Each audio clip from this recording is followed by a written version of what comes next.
Bienvenido al episodio número 6 de Los Héroes de la Fuerza. Mi nombre es Jorge Pérez Córdoba y hoy tengo el enorme placer de contar con Raúl Aparicio, también conocido en redes sociales como Montadito de Lomo. Raúl es powerlifter de competición, es entrenador de powerlifting y es el fundador en España de Response Based Training, un grupo de entrenamiento de powerlifting centrado en las estrategias emergentes. La entrevista de hoy vale su peso en oro, ya que estoy seguro de que Raúl nos va a aportar una serie de herramientas muy top en relación a la programación y a las estrategias emergentes. Raúl, muchas gracias de corazón por estar aquí.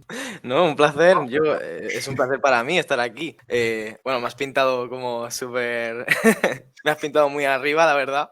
Pero bueno, espero poder aportar, claro que sí. Para que nuestros oyentes puedan conocerte un poquito mejor, me gustaría comenzar preguntándote quién es Raúl Aparicio y qué relación tiene con el powerlifting y con la fuerza. Simplemente pues soy un powerlifter más en España. Empecé a entrenar en 2015, por lo que ya hacen 8 años. Ya me hago viejo. Pero bueno, y empecé a entrenar gente pues cuando cuando era bastante jovencito, en 2016, 2017 ya empecé a empezar a entrenar gente. Por ahí, por esa fecha, ya fue cuando conocí un poco este sistema de estrategias emergentes. Hasta entonces, pues había entrenado, no de forma muy diferente, la verdad, acabé entrenando de forma bastante similar, pero también había utilizado pues otros tipos de sistemas de priorización, que si lineal, que si ATR, que si ondulante, que si no sé, que si según qué tipos de progresiones. Y nada, he competido y sigo haciéndolo, sigo entrenando a gente. Tengo ahora al equipo de Response Based Training que me ayuda en eso y poquito más, la verdad. Y hasta el momento, ¿cuáles han sido tus mejores marcas en competición para poner un poquito en contexto a las personas que nos están escuchando? Y de estos levantamientos, ¿cuál es el que recuerdas con más cariño? Pues en competición creo recordar ahora mismo que son 250 en sentadilla, creo, 160 y algo de banca y 260 de peso muerto. Creo recordar que en competición es eso. Y si Bueno, tuviese que decir alguna así que me haga ilusión, serían 200,5 en competición, pero eso ya hace 2 categorías de peso. Ahora estoy en menos 83, que me gustaría subir a 93 si pudiera. Cuando hice 200,5 kilos en competición en 66, ¿vale? En menos de 66 kilos, me hizo mucha ilusión. Porque claro, eran mis primeros 200 de sentadilla, bueno, más de 200 de sentadilla porque puse como a 5, nunca los había tirado antes y aparte me hizo mucha ilusión porque no sé si fue un doble o triple récord, es decir, no sé si fue récord sub junior, no me acuerdo, creo que sub junior quizás al final no, porque justo había cumplido 18 hace muy poquito, entonces ya no era sub junior, pero sí que fue junior y absoluto y a mí eso me hizo muchísima ilusión. es increíble esa sensación, ¿eh? De cuando haces el levantamiento, es un récord personal y además da la Sí. casualidad, en este caso, ¿no? Que fueron varios récords a la vez. Ujú. Es increíble. Quería preguntarte, Raúl, bueno, se me hace raro llamarte Raúl porque siempre, Sí. bueno, es como muy formal, ¿no? Me gustaría preguntarte, Monty, ¿cuándo y cómo empezaste a entrenar Power de manera específica? Porque nos has comentado que en 2015, ¿no? Empezaste a entrenar. Pues yo creo que cada 6 meses de empezar a entrenar, realmente. Yo empecé en el gimnasio en el verano de 2015, junio o así, y empecé, claro, pues un total novato en el gimnasio, musculación general, tal, la típica rutina, que bueno, que en esa época aún te daban rutinas en el gimnasio, ahora ya tienes que incluso pagarlas. Estuve 6, 7, 8 meses haciendo musculación general y creo que fue empezando a ver vídeos rollo de David Marchante y tal que me llamó la atención de... Claro, es que en esa época David Marchante era el número uno en España y me interesó muchísimo el powerlifting y entonces ya le dije al chico del gimnasio, oye, yo quiero que en mi rutina haya básicos de... Quiero hacer sentadilla, press de banca y peso muerto. Y me la medio montó y ya a partir de ahí empecé a investigar, empecé a formarme en esto y yo diría que ahí ya fue cuando empecé como tal. Ya hacía peso muerto, sentadilla, press de banca, mi entrenamiento giraba alrededor de ellos y hasta el día de hoy. Y hasta el día de hoy, Monty, ¿de qué forma dirías que ha evolucionado tu forma de ver la programación del entrenamiento en powerlifting? Pues no sabría decirte, la verdad. Sí que es cierto que al principio pues no tenía tanta información, no sabía muy bien por qué ocurrían las cosas. Y claro, al principio pues siempre te basas un poco más en modelos generales o dices, no, es que esto tiene que ser así, así, así, así. Y supongo que con los años me he dado cuenta de que no, de que es todo mucho más flexible. Entonces quizás el problema al principio que tenía era que no sabía hacer algo, el rollo, pues tengo que conseguir X, no sé llegar a ese X. Y con los años, ahora mi problema es que quizás tengo varias opciones para llegar a ese X que sé que son más o menos igual de efectivas y digo, joder, ¿y cuál cojo de todas? Entonces, sí, supongo que al principio, pues quizás siempre cuando te falta más información o no sabes demasiado a nivel del mundillo o de cómo funcionan los modelos y las respuestas fisiológicas, pues que te centras más en modelos algo más cerrados o no sabes llegar a cosas y luego ya ves que tienes muchas opciones para conseguir lo mismo. Y en relación a esos modelos que inicialmente eran más cerrados y con el paso del tiempo te has vuelto un poco más flexible, por decirlo de alguna forma, ¿puedes contarnos un poco qué es eso de las estrategias emergentes, que alguna vez has hablado sobre ello en redes sociales? ¿Y qué ¿Alguna es vez? para ti la autorregulación? Pues a ver, siempre me cuesta un poquito definir estrategias emergentes porque no tiene una definición súper estandarizada, ¿no? Pues a ver, si tuviese que definirlas, sería como un concepto epistemológico, un concepto, una filosofía basada en el conocimiento y la información, una especie de sistema que tiene como objetivo individualizar al máximo el entrenamiento de un atleta para intentar maximizar sus resultados, pero individualizarlo de forma radical, ¿vale? Es decir, es un grado diferente de individualización, porque nosotros normalmente cuando pensamos en la individualización, pensamos quizás en, yo qué sé, que tengo una lista de un checklist, una lista de verificación, entonces como que pasamos al atleta por un filtro, ¿no? En plan de, bueno, pues mujer, 50 y tantos kilos, levanta tanto, lleva tanto tiempo entrenando, pues esto es lo que mejor se supone que te tiene que ir, ¿no? Pues en estrategias emergentes no funciona así. En estrategias emergentes es completamente al revés. Tú tienes un atleta y tienes que ver exactamente para ese atleta qué es lo que tú puedes hacer para que realmente mejore al máximo, qué es lo que realmente le funciona bien. Y no solo verlo, sino tener la capacidad de demostrarlo, de tener datos que demuestren, sustenten todas las decisiones de entrenamiento que estás tomando. No es que mi modelo dice que es que esto debería ser así. No, es que yo tengo este atleta y cada vez que hacemos esto, da este resultado. Entonces yo puedo demostrarte que las decisiones de entrenamiento que yo tomo, o sea, imagínate que viene una inspección, ¿sabes? En plan de, ¿y por qué haces esto con este atleta? Pues yo tengo los datos para poder decirte, no, hago esto por esto, por esto, por esto, y lo puedo demostrar. Y eso sería un poquito estrategias emergentes. Y en la línea de las estrategias emergentes hay otro concepto que también se suele confundir con las estrategias emergentes, según mi criterio, que es el de la autorregulación. ¿Qué es para ti Sí. la autorregulación? Claro, la autorregulación es básicamente la capacidad de que el programa de entrenamiento se regule prácticamente por sí solo. Es decir, que yo te plantee un programa y que imagínate que yo desaparezco durante 2 semanas. Que el programa realmente siga teniendo la capacidad de regularse por sí mismo. Entonces, claro, autorregulación serían cosas como el RP o RIR, ¿vale? Yo es que el RP lo utilizo como si fuera RIR, porque soy un clásico. Digamos RIR, cuestionarios de bienestar, ese tipo de cosas que yo te escribo una semana de entrenamiento y dependiendo de cómo tú estés cada día, cada semana, el entrenamiento se adapte a ti de forma automática. Si cumples lo que hay escrito, claro, toca un RIR 2 y te encuentras mal y aún así vas al fallo, pues no funciona. Pero en papel debería el programa adaptarse a cómo tú estás en cada momento. Y dentro de toda esta adaptación, digamos que diaria o de microciclo a microciclo, ¿tú en qué datos te fijas como entrenador o en qué variables te fijas dentro de las estrategias emergentes para tomar decisiones? Me has comentado lo del RPE-RIR, los cuestionarios de bienestar. ¿Te utilizas alguna variable más o algún dato más? Pues a ver, yo ahora mismo tendría dificultad de hacer un listado completo, pero así cosas importantes que yo diga, esto es el pan de cada día, en lo que te tienes que fijar, en prácticamente el 95% de los entrenados, estrés index total, ¿vale? Que es mi forma de cuantificar la demanda de recuperación que está teniendo lo que yo te mando. Cuestionarios de bienestar para mí son súper importantes, ver cómo te estás recuperando del entrenamiento, si te estás recuperando muy bien, si te estás recuperando muy mal, me ayuda a tomar decisiones. Por supuesto, el RPE me parece totalmente fundamental a la hora de poder planificar, plantear exactamente qué tipo de protocolo quiero hacer contigo, si tiene que ser más intenso, menos intenso. Y bueno, y el RM estimado, claro, el RM estimado, o simplemente el hecho de que tú tengas una medida cuantitativa, ¿vale? Del rendimiento de ese atleta, al menos en power, claro, luego en culturismo tal quizás la cosa cambia un poco, ya te tienes que centrar en otro tipo de medidas del rendimiento o incluso en medidas a largo plazo de pliegues o lo que sea.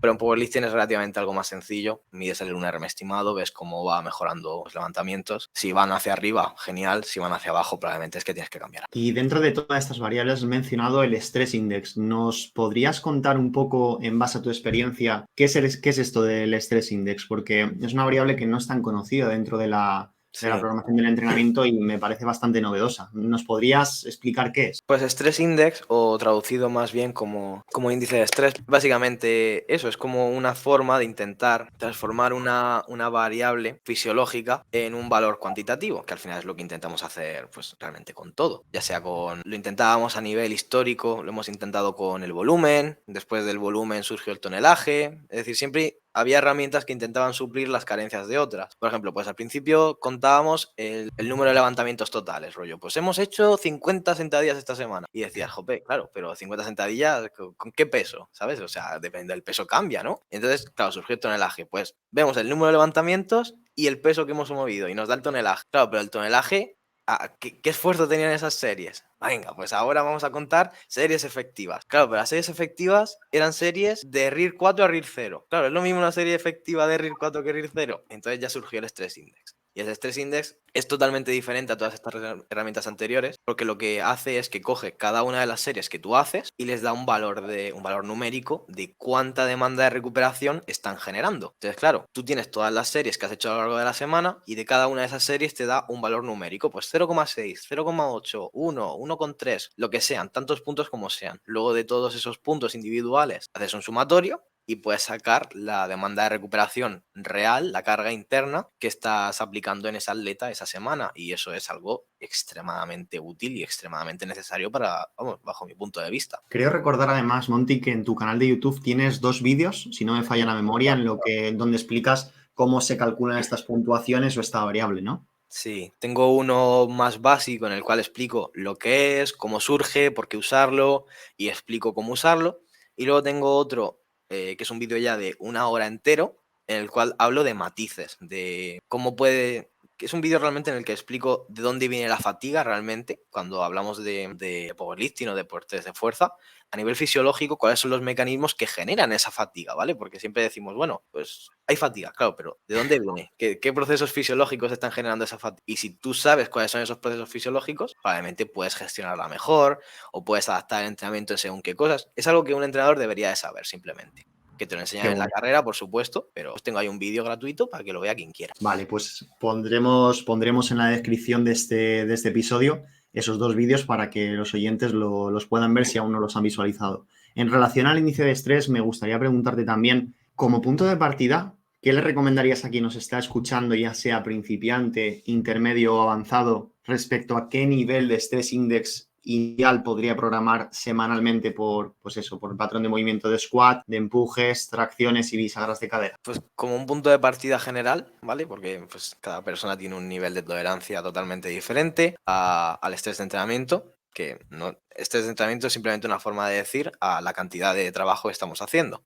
Hay gente que tolera más, gente que tolera menos. Un principiante, un intermedio, un avanzado no suele ser eso el determinante de que toleres más o menos estrés, aunque sea cierto que los principiantes toleren siempre, bueno, sean capaces de mejorar con un poquito menos, ¿vale? El umbral de respuesta es un poquito más bajo. Un intermedio, un avanzado, tienes que realmente apretar bastante, llegar muy cerca de ese nivel máximo de capacidad de recuperación para generar adaptaciones. Pero bueno, yo en un intermedio avanzado, si tengo que plantear una semana 1 y no tengo absolutamente nada de información de esa persona, suelo empezar en 21, 22 puntos de pierna totales en la semana, ¿vale? Coges toda la semana de entrenamiento, todos los ejercicios que hagas de pierna, calculas el estrés de cada uno de ellos, los sumas, 21 22 puntos semanales, ¿vale? En un microciclo de 7 días. Para el empuje, ¿vale? La banca, toda la musculatura de empuje, es decir, pues pectoral, deltoides anterior, tríceps, coracobraquial, normalmente un poquito más alta que la pierna, siempre se tolera un poquito más. Estaríamos hablando de 24, 25 puntos quizás. Y luego para la musculatura de tracciones, yo creo que normalmente la espalda, remos, jalones, etcétera, toleran también muy bien el estrés, se recupera muy bien esa musculatura y me voy más o menos a algo similar a la banca. Entonces, como resumen, 21, 22 puntos de pierna, sumatorio de pierna, 24, 25 puntos de empuje y probablemente también de tracción. En pierna imagino que incluyes tanto la sentadilla como el peso muerto, ¿no? Sí, eso es un detalle.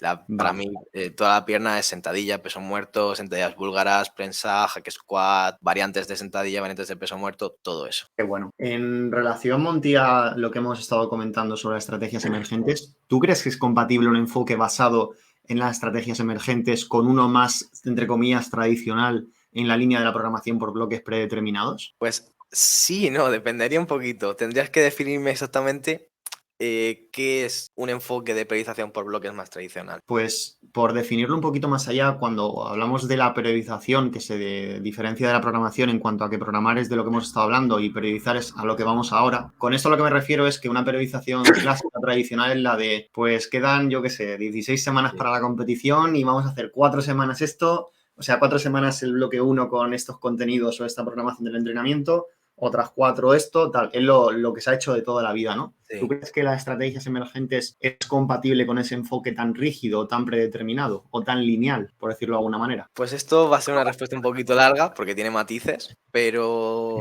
en una parte sí y en una parte no, ¿vale? Entonces, ¿por cuál quieres que empiece? ¿Por la que no o por la que sí? Por la que sí, venga, y luego seguimos Vale. por la que no. Por la que sí, estos modelos más tradicionales parten de una cosa que es muy cierta y es que funcionan en la mayoría de personas, ¿vale? Es decir, eso partimos de eso. A nivel estadístico, mayoría es que coges el 50% de las personas, le sumas un individuo, para ese porcentaje de personas funciona, ¿vale? No te estoy hablando de que funcione para el 80, 90%.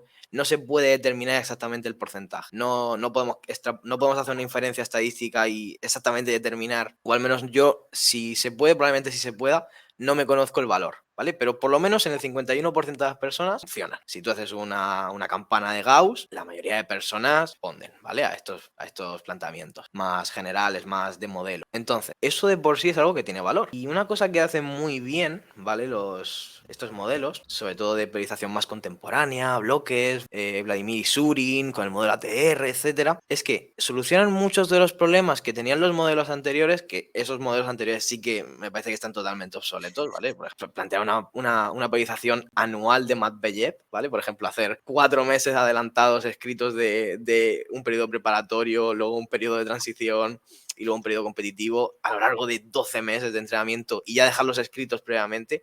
Eso para mí está totalmente obsoleto. Es más, por eso surgieron los siguientes modelos, ¿no? Es decir, al final, pues estaba Matveyev, luego Verkhoshansky, luego Isurin, ¿vale? Siempre fue en esta dirección, siempre intentando solucionar los problemas de los anteriores modelos. Pero una cosa que hace muy bien el modelo ATR, el modelo de periodización contemporánea, el modelo Juggernaut, es decir, este modelo, este método de hipertrofia, volumen, picking, ¿vale? Una cosa que hace muy bien es que varía el estímulo, ¿vale? Es decir, hay una variación muy grande del estímulo entre bloques. Y eso es lo que nosotros, a nivel científico, sí que hemos visto que es una de las claves de la priorización, que es cambiar el estímulo, ¿vale? No tanto el hecho de que no, es que tienes que hacer un bloque de hipertrofia porque luego esto transforma las capacidades físicas en esto. No, no, no. Eso no está tan demostrado. Lo que sí que está demostrado es que cambiar el estímulo hace que la respuesta de entrenamiento sea mejor. Entonces, claro, si tú tienes 3 o 4 periodos diferentes con estímulos muy diferentes, eso genera que haya una mejor respuesta de entrenamiento. Eso, vamos, lo tengo clarísimo. Y esos modelos lo hacen muy bien. Ahora, eso te sirve como combustible creativo. Porque tú puedes coger el modelo de cómo debería ser un bloque de hipertrofia y tú sabes que eso es un estímulo. Y tú puedes plantear ese estímulo.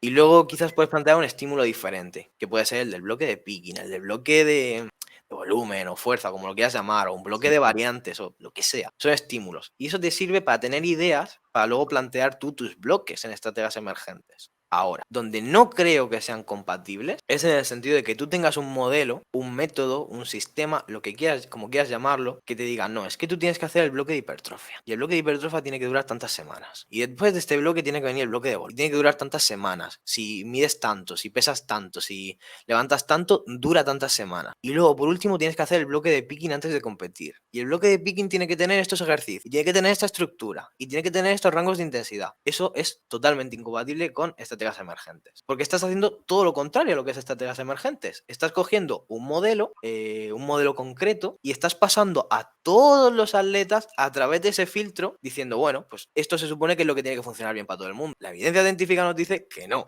que algunas personas responden a ello, el 51% quizás, pero el otro 49% se te van a... Es decir, en la campana de Gauss, que pues la media pues se suelen combinar todos estos valores, siempre hay una varianza, una desviación típica, que en estos modelos la desviación típica es muy grande. Es decir, tienes gente que responde pues normal, tienes gente que responde extremadamente bien, pero luego tienes gente que no mejora nada o que incluso empeora. Entonces, claro, hay mucha desviación típica. No puedes aplicar esto a todo el mundo por igual. y esperar que funcione. Entonces, claro, estadísticas emergentes es todo lo contrario. En vez de tú tener un modelo general y pasar a todo el mundo por ese modelo, coges y dices, no, yo lo que tengo es un atleta concreto y tengo que crear un modelo para ese atleta. No es tengo un modelo para todos, sino que tengo un atleta y para ese atleta tengo que crear un modelo solo para él. La clave es que, claro, tú puedes utilizar esos modelos para tener ideas de cómo plantear estos futuros modelos que tú tienes que crear para cada uno de los atletas. Pues claro, tendrás que basarte en algo, ¿no? Tendrás que, de algún sitio tienes que sacar ideas, pero tienes que hacerlo de forma diferente. No pueden ser un modelo para todo el mundo. Y es súper importante, pues eso, salir un poco de esa línea de pensamiento, ¿no? Porque claro, estos modelos son rígidos, ¿vale? Es un modelo, es un método. Y esto me parece algo que es totalmente clave, ¿vale? Es decir, y se lo escuché decir a Mike hace un montón de años, a Mike Tuchscherer, que es pues un poco el creador, ¿vale? O el impulsor de estrategias emergentes original en Estados Unidos, y bueno, que además ahora es mi entrenador, y trabajo con él y tal. Y es que los sistemas impulsan y determinan el comportamiento. Es decir, tú tienes un sistema y el sistema que tienes es lo que determina tu comportamiento, el qué haces. Entonces, claro, si tú tienes un sistema, un método, que lo que te está es incitando a tener un plan establecido que tiene un orden concreto y te está incitando a seguir ese plan, tú puedes tener ese plan y decir, bueno, pues voy a intentar luego individualizarlo a las personas. Pero yo creo que eso es muy complicado, incluso te diría que no es beneficioso prácticamente a ningún nivel, porque tú tienes tienes ese plan escrito, ese planteamiento, ese método, y si surge información emergente, ¿vale? Que es un poco en lo que se basan estas estrategias emergentes, que surge información, emerge información nueva que te dice cómo el entrenamiento puede ser más eficaz para esa persona. Ejercicios a los que ves que responden mejor, rangos de intensidad a los que ves que responden mejor, lo he dicho, ejercicios que les van mejor, estructuras que les van mejor, cosas que no les van bien, ¿vale? Pues que cada vez que hago este rango de intensidad, funciona mal. Cada vez que hago este ejercicio, genera molestias. Cada vez que hago este protocolo, el RM baja. Y muchos de estos planteamientos son obligatorios hacerlos en estos modelos. Por ejemplo, que me encanta, que es hay gente que no responde bien a la alta intensidad. Que cada vez que hace trabajo de alta intensidad, su RM baja. Ostras, pero es que a ti el modelo tradicional te está diciendo que justo antes de competir, en el momento en el que tienes que expresar tu máximo rendimiento, tienes que hacer trabajo de alta intensidad. Ostras, pero ¿y si no respondes bien a ello? O sea, cuando tengo que expresar mi mejor rendimiento, tengo que hacer algo a lo que no respondo bien, porque el modelo me lo dice, no tiene ningún sentido. La cuestión, tienes que salir un poco de esa línea de pensamiento. Y el hecho de tener el método, o la planificación ya escrita, o el borrador de lo que tienes que hacer, o lo que se supone que tienes que hacer, te incita a mantenerte en ese plan. Entonces, claro, si yo tengo escrito las próximas 8 semanas de entrenamiento, o tengo un método que me dice que el porcentaje de intensidad del bloque de volumen tiene que ser tanto y el porcentaje de intensidad del bloque de picking tiene que ser tanto, si surge información emergente que me dice que eso no es así, eres reticente a querer cambiar. Que puede que lo cambies, pero ya cuesta más. Ya no quieres cambiarlo tanto. Si ya tienes planificado, yo qué sé, un orden de progresión, de especificidad, porque tu modelo te dice que la especificidad tiene que ir de menos a más, pero tienes según qué ejercicios que estás viendo que no funcionan bien, pero ya los tienes planteados, tu modelo te dice, ¿vale? Que tienes que seguir ese orden para conseguir mejores resultados, que no tiene por qué ser cierto, pero te lo dice tu modelo y tienes que cambiarlo, es como que ya tienes un pequeño conflicto, ¿no? Es como, jope, tengo mi modelo que me dice que tengo que hacer esto para conseguir buenos resultados, pero tengo esta información que me está diciendo que es todo lo contrario. Ya no tienes tanta facilidad para cambiarlo. Y creo que eso es un gran problema. Entonces, claro, estrategias emergentes es todo lo contrario. Estrategias emergentes se basa única y exclusivamente en lo que responde el atleta. Y para aplicarlas necesitas tener un cambio de mentalidad bastante grande, ¿vale? No es simplemente, bueno, pues hago estrategias emergentes y ya está. No, tienes que tener un cambio de mentalidad y decir, no, es que yo voy a hacer todo lo que le vaya bien al atleta. Y si no puedo demostrar que le va bien, no sigo haciéndolo. Entonces, claro, en ese sentido son totalmente contrarios. Y creo que tienen mucha utilidad el hecho de tener un modelo que sabes que funciona para la mayoría de personas y en las cuales te puedes basar un poquito para coger ideas y que hay cosas que hacen muy bien, pero al mismo tiempo yo creo que tiene que haber un cambio de mentalidad para poder basarte al 100% en qué es lo que realmente le funciona al atleta. Y en ese sentido son incompatibles. No te puedes, o al menos creo que es peor, si tú partes de un método top-down más rígido, tradicional, un modelo concreto, y tratas de individualizarlo. No creo que funcione igual de bien a que si tienes un sistema completo que ya no es que te incite a mantener el plan que tienes, que es lo que pasa con estas priorizaciones top-down, que te incitan a mantener el plan, sino todo lo contrario, que te incita a cambiarlo. O sea, ya no es que sea neutro, es que te incita a que si surge información nueva que te dice que esto puedes hacerlo mejor, el sistema te está incitando a cambiarlo. Entonces, claro, si tengo un sistema que me incita a no cambiarlo y tengo otro que me incita, que me facilita, que me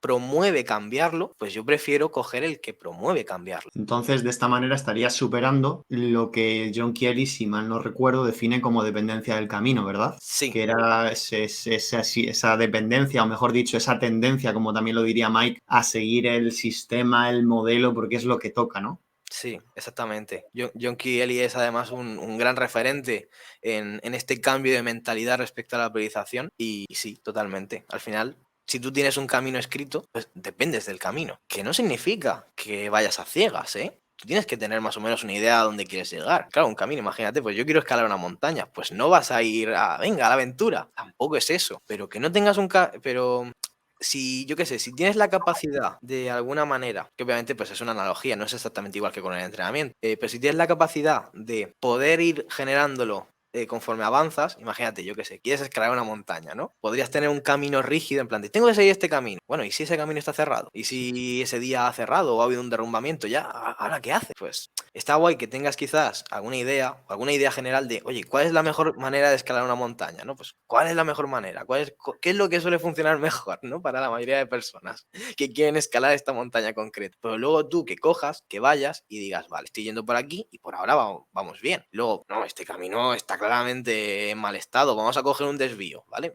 Algo así. En relación a todo esto que hemos hablado de, bueno, hemos estado hablando sobre el powerlifting, sobre las estrategias emergentes, sobre la programación. Si nos vamos más a lo que es la competición en sí de powerlifting, tú como entrenador de powerlifters de competición, ¿qué consejos puedes dar a un entrenador que nos esté escuchando para que ayude a mejorar o a expresar su máximo rendimiento en sus deportistas durante la competición? Pues yo creo que realmente el powerlifting, la competición, me refiero, es un deporte a la hora de competir que entre comillas es relativamente simple. No hay tantas variables, no es un partido de tenis, no es un partido de fútbol. Tú vas y lo que tienes que hacer es expresar el rendimiento que tienes. Entonces, claro, realmente todo el 95% del resultado que vas a tener en competición no depende de lo que hagas el día de competición, sino de lo que has hecho los meses anteriores. Entonces, claro, la mejor manera de hacer que un atleta tenga una buena competición es optimizar el entrenamiento previo a esa competición. Pues lo que hemos dicho, que la estructura sea adecuada, que los ejercicios sean los que respondes bien, que no tengas que seguir un modelo de una secuencia de bloques predeterminada para todo el mundo, sino que sigas la que a ti te va bien, la que tú eres capaz de demostrar que te va bien. Y que justo antes, en el último bloque, antes de competir, que hagas lo que tú eres capaz de demostrar que te va bien. ¿Vale? No, es que tengo que hacer un bloque de pique y tengo que hacer 2 SBDs semanales y tengo que hacer 2 veces el movimiento de competición y tengo que hacerlo a tanta repetición, a tanto porcentaje. No, algunas personas sí, algunas personas no. Entonces tú tienes que coger aquello que te vaya mejor justo antes de competir y hacerlo. Yo he llevado a competir gente trabajando al 75% del RM, rollo pues una single ligerita y seguido de trabajo al 70-75% del RM o incluso a veces incluso sin la single, ¿vale? Te estoy hablando de hacer series de 4, series de 5 antes de competir y que vayan a competir y que les vaya maravillosa la competición, en comparación con si estuviéramos haciendo algo más específico o algo que nos dijera una periodización más tradicional, rollo, pues no, tienes que hacer series de singles, tienes que hacer singles, tienes que hacer triples, tienes que hacer esto. Algunas personas sí, algunas personas no. En este sentido, y por seguir con estas recomendaciones relacionadas con la competición y también vamos un poquito al entrenamiento, imagina, Monty, que ahora mismo tienes una máquina del tiempo, tienes un DeLorean y puedes ir al pasado a conocer a tu versión que empezó a entrenar en 2015 powerlifting. ¿Qué Sí. consejos sobre entrenamiento y competición le darías? ¿Pero me puedo quedar el DeLorean? Te lo puedes quedar perfectamente.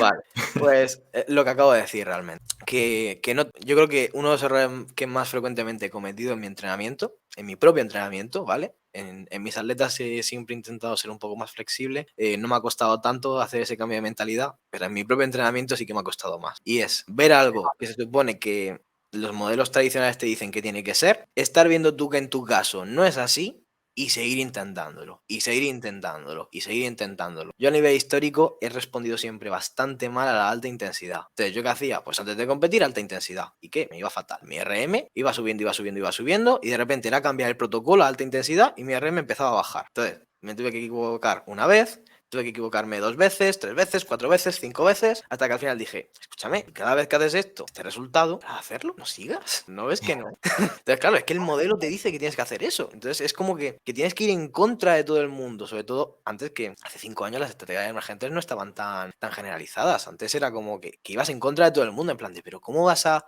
no hacer trabajo de alta intensidad súper específico antes de competir? Es que no tiene ningún sentido, no tienes ni idea de lo que estás haciendo. Pues es que algunas personas responden bien a ese tipo de protocolos o a cualquier otro protocolo y otras personas responden a otros protocolos de forma mejor o peor. Y en este sentido, y también por seguir un poco con tus experiencias, Monty, más allá de la programación del entrenamiento de powerlifting, ¿cuál ha sido tu experiencia más memorable, divertida o curiosa entrenando o compitiendo en power? Pues compitiendo siempre creo que siempre creo que es a mí me encanta competir, me parece muy divertido, pero no creo que tanto por el hecho de competir, ¿no? Sino por la gente, ¿vale? Yo creo que lo más valioso que tiene el powerlifting o realmente cualquier otro deporte es la gente que hay en él. Es decir, si tú fueras a competir y fueras a competir tú solo, con 2 cargadores y 3 jueces, a nadie le gustaría competir. A la gente lo que le gustaría, o lo que le gusta es ir, estar en la zona de calentamiento con otras personas, incluso compartir el material, tener que turnarte, tener que estar con otras personas, salir, estar en la zona de calentamiento con gente, que haya gente viendo la competición, que luego poder, yo qué sé, pues irte a cenar. O el proceso de, yo qué sé, de no tener coche, porque claro, yo cuando empecé a competir yo no tenía coche, tenía 16 años. Tener que compartir el coche con alguien o tener que compartir piso con alguien para poder ir a competir. Yo creo que esas son las cosas realmente chulas del power, la gente, el entrenar con gente, el estar en redes sociales, ver lo que hace cada uno. Yo creo que eso es lo realmente chulo y no tanto el que a mí entrenar me encanta, por supuesto, pero creo que la gente es lo que realmente es lo que une al deporte en sí. Entre la gente y todas esas experiencias, como tú dices, que van más allá de simplemente la tarima y levantar los kilos, ¿no? Exactamente. Un tema que pregunto a los héroes que pasan por el podcast, como es Monty, es cómo se organizan el día a día para poder conciliar el entrenamiento con el trabajo, la vida personal, etcétera. Por lo que, Monty, me gustaría saber qué organización tienes en estos momentos de forma orientativa desde que te levantas por la mañana hasta que te acuestas por la noche. Pues ahora mismo un poco apretada. A ver, esta semana ya no, porque justo acabo de dar vacaciones de Semana Santa, pero sí que te puedo decir cómo ha sido justo mi semana anterior y bueno, y realmente todas las semanas anteriores, como es mi semana normal, ¿vale? Mi semana. Normalmente me levanto a las 7, a las 7 de la mañana, desayuno, me preparo lo que me tenga que preparar. Cojo el coche y hago un camino de 30, 40 minutitos hasta la universidad, ¿vale? Porque yo estoy estudiando la fisioterapia, es mi segunda formación, porque dije, bueno, pues ¿por qué no?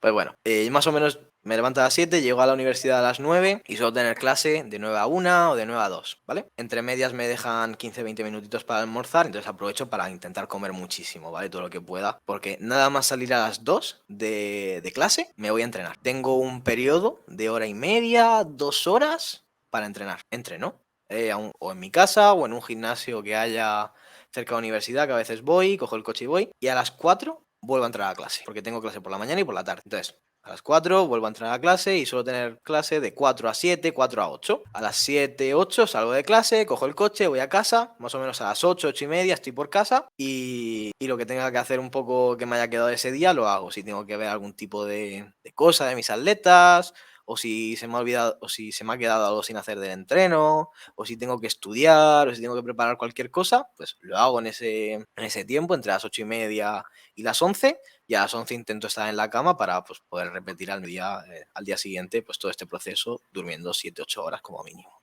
Y eso Qué sería guay. un día general de mi vida. Y yo creo que esto cada persona tiene su enfoque y sus experiencias y sus aprendizajes. Me gustaría preguntarte qué consejos le darías sobre organización diaria y productividad a quien nos está escuchando. Pues yo creo que lo que me parece más fundamental es estar muy enfocado en lo que estás haciendo. Me refiero, yo qué sé, yo por ejemplo, te he contado que tengo 5, 6, 8, 9 horas diarias de clase. Sí. Cuando es hora de clase, hora de estudiar o lo que sea, es estudiar. No estés haciendo otras cosas, no estés pensando otras. Luego cuando toca entrenar, es tiempo de entrenar. Esa hora es para entrenar y solo para entrenar. No estás con el móvil, no estás pensando en no sé qué, es entrenar. Cuando luego tienes un tiempo de descanso, es tiempo de descanso. No es para estar pensando en no sé qué o con el móvil, es descanso. Entonces, tener las horas muy concentradas en ese sentido. Cuando toca estudiar es estudiar, cuando toca descansar es descansar, cuando toca entrenar es entrenar. Que no esté todo entrelazado, porque creo que pierdes efectividad, pierdes eficiencia y si tienes un horario relativamente apretado como es el mío últimamente, todo se desmorona. Estoy totalmente de acuerdo contigo, Monty, en cuanto a que no estamos diseñados para la multitarea. En relación a tu desarrollo personal, deportivo y profesional, me gustaría también preguntarte qué libros, películas, recursos educativos recomendarías a quien nos está escuchando para seguir aprendiendo sobre todo lo que hemos hablado hoy de estrategias emergentes, programación, powerlifting, etcétera. Pues yo creo que antes de nada, primero tener mucha base de cuál es el tema. Entonces, yo creo que una carrera universitaria, lo primero es que es algo pues, muy, muy interesante de tener, ¿vale? Tener bases en anatomía, fisiología, biomecánica. Te sienta una muy buena base para luego cuando veas algo decir, esto no tiene sentido, eso no tiene explicación fisiológica, eso no tiene sentido, eso no te lo compro. Eso como punto número uno. O te puedes incluso intentar medio formar de eso de forma autodidacta, que también se puede. Es más complicado, pero se puede. Luego bases de periodización. Leer sobre la periodización lineal, la ondulante, la historia de la periodización, el por qué se hacía cada cosa, cuáles son los argumentos que tiene cada cosa. Leerte los artículos de John Keely. Los artículos de John Keely son una maravilla, me parece algo obligatorio de leer. Artículos de Greg Nuckols en el que te presentan cuál es la historia de la periodización, ¿vale? Buscas en internet periodization, history and theory. Y te salen artículos de Greg Nuckols, de John Keely, te explican cuál es el paradigma de la periodización, cómo ha ido cambiando, el por qué se hacía, por qué empezó la periodización, por qué nació, dónde nació, los datos reales de ella, oye, cuando se empezó a hacer la periodización, ¿realmente se conseguían más resultados? Pues te podría sorprender la respuesta, realmente no tantos. Ese tipo de cosas. Leer libros de esos modelos de periodización. Cómprate el método Juggernaut, que yo creo que ahora mismo es el libro más reciente como fuente original de este modelo más contemporáneo de hipertrofia volumen picking. Léete los libros de Isurin, léete los libros de Complementary Training, léete, yo qué sé, Powerlifting to Win, léete Super Training, léete todos estos libros, todos estos modelos, todo lo que te dice el cómo se supone que tiene que ser. Y una vez tienes toda la información, ya puedes decir, ostras, pero ¿cómo puede ser que este tío me esté diciendo esto? Y que este otro tío me esté diciendo esto, y aparte yo tengo una base de conocimientos fisiológicos, y me sé la historia de la periodización, y me he leído los artículos de Nuckols, los artículos de Kieli. Este tío me está intentando vender, no me cuadra con toda la otra información que tengo. Entonces, claro, eso es súper importante, que no te engañen, porque la gente, yo lo siento, pero intentan vender sus cosas al final, es una cuestión histórica, ¿no? Yo tengo un método, mi método es el mejor, eso es así. Entonces, para Matveyev, su método era el mejor, para Berkonsanki, su método era el mejor, para Isurin, su método era el mejor, porque si no fuera el mejor, ¿por qué iba a ser tu método? ¿Por qué ibas a utilizarlo si tú no crees, que sinceramente, quizás no estás intentando engañar a nadie, pero tú crees por dentro de ti que es el mejor? Pues tener toda la información realmente te dice qué es lo que es verdad, qué es lo que no es verdad, y en todo caso, cuando te explican el por qué se hace cada cosa, el poder decir, no, esto es así porque me lo está diciendo el autor que es así, o realmente esto está basado en este otro principio fisiológico, en este otro principio de entrenamiento, y por eso haces lo que haces, pero no es por cómo me lo estás contando tú. Por ejemplo, no es que tengas que hacer hipertrofia volumen picking en ese orden, porque tiene que ser obligatoriamente, porque está demostrado que así transforman mejor las habilidades. Pues no está demostrado, seguimos de esa base. A veces hay gente que me dice, no, ¿y toda la evidencia científica que tiene la periodización tradicional? ¿Cuál? ¿Cuál no tiene? Hay una revisión sistemática y un metaanálisis súper bueno que también vamos a poner en los enlaces de la descripción de este episodio, que es de Afonso y colaboradores, que es un investigador portugués que justamente lo que comenta es que revisando la literatura científica de la periodización hay dos metaanálisis, uno de Rea y Alderman de 2002 y otro de Williams de 2007, que tienen limitaciones metodológicas muy graves para como poder determinar o concluir que la periodización es superior a la no periodización. Exacto. No se ha comparado hasta ahora realmente un modelo periodizado con un modelo no periodizado emergente. Sí. O sea, que no se puede decir que lo que tú dices, ¿no? Que cierta secuencia es superior y todo lo que no se salga de ahí, pues no es efectivo. Sí, hay muchas limitaciones metodológicas porque, me refiero, al final los entrenadores hacen de entrenador y los investigadores hacen de investigadores. Entonces, hay un poco de... a veces no terminan de casar bien las cosas, ¿vale? Es decir, los investigadores hacen un trabajo maravilloso, ¿eh? Pero a veces hay errores metodológicos que impiden que los resultados sean realmente extrapolables o realmente útiles. Pero eso, que es que no hay evidencia. Lo que En sí que tenemos relación, mucha evidencia es de otros principios, de principios de entrenamiento, el principio de variedad, principio de especificidad, principio de individualidad, ¿vale? Principio de individualidad sobre todo. Entonces, eso es lo que realmente tienes que tener en cuenta y conocer muy bien, tener muy integrado en tu psique cuando lees sobre algún modelo. Y lo dicho, una vez tienes todo esto, eres un entrenador mucho más completo y sobre todo no te engañan, tienes los conceptos mucho más claros y sabes exactamente por qué haces cada cosa. No lo haces porque, no, es que mi modelo me dice que haga eso. Ya, pero ¿por qué te dice que tu modelo que haga eso? No, porque esto es así, así, así, así. Claro, pero eso me lo estás diciendo tú porque me lo puedes demostrar o me lo estás diciendo porque el libro que has leído de ese modelo te dice que es así. El 90% de las veces es porque el libro te dice que es así. Claro, pero ese libro, ¿de dónde saca esa información? No, de evidencia científica. ¿Mela? No la hay. Es un campo de conocimiento que ahora mismo es muy borroso en ese sentido. Y por eso surge estrategias emergentes, para intentar solucionar eso. Porque coges y dices, es que este campo de conocimiento es totalmente borroso. Es que no sabemos qué es lo mejor. Es que esa es la clave, que no lo sabemos. Entonces, no es una cuestión de intentar encontrar cuál es el mejor modelo, sino aceptarlo. No lo sabemos. Pues si no lo sabemos, lo que tenemos que hacer es un sistema que nos permita saberlo. Que nos permita saberlo para cada levantador. Y eso es estrategias emergentes. Que yo, en base a la información que voy recogiendo de ese atleta concreto, y obviamente estrategias emergentes, pues sigue una serie de principios, tiene una serie de técnicas metodológicas para intentar encontrar esto. Pero estrategias emergentes, en esencia, es el método científico aplicado a un atleta. Es decir, tú cuando tienes un atleta y trabajas con estrategias emergentes, lo que tú estás haciendo es un estudio longitudinal de caso, un estudio tanto retrospectivo como prospectivo. Es decir, coges toda la información, la vas recogiendo, en base a eso tú te creas tu propio modelo para ese atleta. Por eso estrategias emergentes es algo muy complicado, al menos no conozco a nadie que haya sido capaz de refutar en ese sentido en cuanto a lo que es su potencial para solucionar estos problemas, porque en esencia es el método científico, tienes que coger a este atleta, tienes que descubrir y demostrar qué es lo que funciona para ese atleta y entonces aplicar ese entrenamiento que es el más efectivo para ese atleta concreto a ese atleta concreto. Tiene contras, ¿vale? Pero son contras que afectan al entrenador, no al atleta. Es decir, pues es más trabajo para el entrenador, eso es el primero. Es más complicado, necesitas estar más formado para poder hacerlo, que sí, eso es así. Pero para el atleta son todo beneficios. Entonces, claro, esa es la clave con estrategias emergentes. Aparte de lo que he comentado, para mí, personalmente, y no porque a mí me guste mucho estrategias emergentes, que también todos tenemos nuestros sesgos, ¿no? Pero para mí, la fuente de formación que yo al hacerla dije, jope, es que ha merecido cada euro que he pagado por ella. Y aparte que yo cuando la hice era un crío, y bueno, y sigo siéndolo, pero era aún más crío, y a mí el esfuerzo económico que me supuso fue altísimo. Y decir, escúchame, 5 veces más vale todo lo que he sacado de aquí. Es el curso de RTS, Estrategias Emergentes. Que tú puedes sacar información de estrategias emergentes totalmente gratuita. Escúchame, canal de YouTube, Instagram y página web de Reactive Training Systems, de RTS, que son los creadores, los impulsores, entre comillas, ¿vale? El mío también, de RBT, ¿vale? Canal de YouTube, Instagram, página web, mi propio Instagram, mis historias destacadas. Si tienes alguna duda, escucha, me preguntas por privado. No me ha preguntado nadie una cosa que no le haya respondido. En plan, no, cómprate el curso. No. Lo que me preguntes te lo respondo. Porque el objetivo de estrategias emergentes es hacer que el entrenamiento sea mejor para los atletas. Ahora, tienes un curso, porque pues, los impulsores también tendrán que ganar algo de dinero, ya que tienen ese conocimiento, ya que se lo han inventado, pues dicen, bueno, pues vamos a sacar un poco de rédito de ello. Tienen un curso en el cual cogen la gran parte de esa información, la concentran y te la explican directamente a ti en formato curso, ordenado, metodológicamente. Pues ¿cómo es? Pues lo tienes. Y yo lo hice y aprendí una barbaridad. Es más, creo que lo he hablado antes un poquito contigo, lo hice contigo el curso en su momento, al mismo tiempo, y para mí cambió totalmente mi forma de entender el entrenamiento.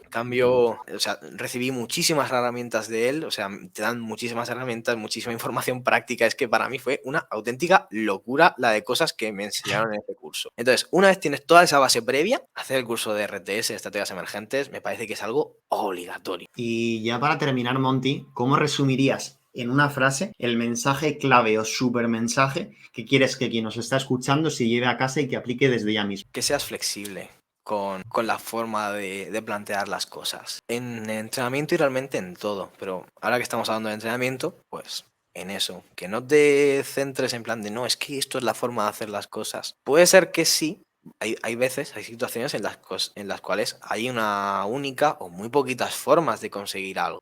Pero en el entrenamiento al principio yo tenía dificultades para saber llegar a los sitios, en plan, quiero conseguir esto con un atleta o quiero conseguir esto en mi entrenamiento. Y tenía dificultades para llegar ahí porque no sabía hacerlo. Y con los años, mi problema no ha sido no es que no sé llegar. Mi problema ahora es, sé llegar de tantas maneras diferentes. Esto no es por hacerme aquí el pro ni nada por el estilo, pero es que al final con los años acabas consiguiendo tantas herramientas diferentes, tantas formas de plantear las cosas, te has equivocado tantas veces y has visto lo que funciona y lo que no funciona, o lo que potencialmente puede funcionar o potencialmente no funcionar, que dices, jope, es que puedo llegar aquí y puedo llegar de 5 maneras diferentes. Y siempre hay alguna que es un poco mejor que la otra, dependiendo del contexto, de la información que tienes de esa persona, eso seguro. Pero aún así siempre tienes unas cuantas que dices, jope, elija la que elija, va a ser prácticamente una cuestión de preferencia del atleta, porque es que va a ser lo mismo. Entonces, ser flexible en ese sentido. Coge mucha información, amásala, construye mucho conocimiento y de esa manera nadie te puede engañar, nadie te puede decir esto es lo mejor. Una vez tienes el conocimiento, una vez sabes hacerlas, es decir, tienes esa base, ya es una cuestión de que tú tienes que tener tu propio criterio y decir, no, esto se hace así, o esto se hace así, o esto lo puedo hacer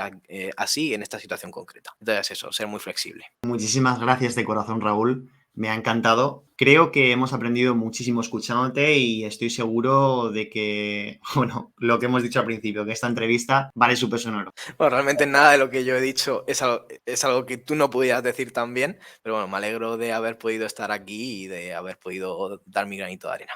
En el episodio de la semana que viene contaremos con Jesús Prieto, powerlifter internacional, que nos contará cuáles han sido sus aprendizajes en competición después de varias décadas haciendo powerlifting. Nos vemos en el siguiente episodio. Un fuerte abrazo y muchas gracias de corazón por estar aquí.